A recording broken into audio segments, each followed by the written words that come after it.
घरात माणसं 2 आणि चवी एकापेक्षा एक असं का म्हणते मी सांगते तुम्हाला पुढं. तर वीकेंड होता, सुट्टी होती मला.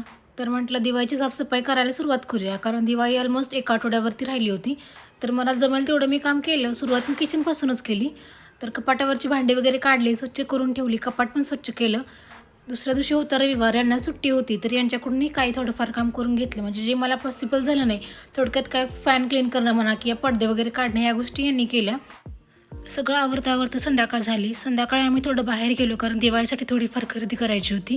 तर सगळ्यात आधी आम्ही रांगोळीच्या स्टॉलवरती गेलो. तिथे मी रांगोळीचे स्टेन्सिल घेतले, रांगोळीचे कलर देखील घेतले आणि येता येता म्हटलं काय फळं घेऊयात कारण दुसऱ्या दिवशी होतं सोमवार, उपवास होता माझा. तर फळामध्ये मी सफरचंद घेतले, पेरू घेतले आणि त्यांना तिथे एक नवीन फळ दिसलं, त्यांना ते ट्राय करायचं होतं. तर त्याचे एका फळाची किंमत बघा ₹30 एक फळ. तर त्या फळाचं नाव मला कमेंटमध्ये नक्की सांगा.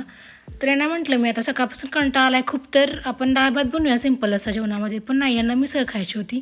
मग यांनाच मी गोड भरून कामाला लावलं आणि माझ्याकडे मोडलेली मटकी शिल्लक होती आणि फरसाणा देखील होता.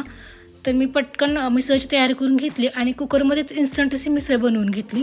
आणि कुठली पण गोष्ट नवीन करायचं म्हटलं म्हणजे पदार्थ एखादं बनवायचं म्हटलं की पसारा किती पडतो सगळ्यांना माहितीच आहे. मस्त अशी मिसळ एन्जॉय केली. Thanks for watching. बाय.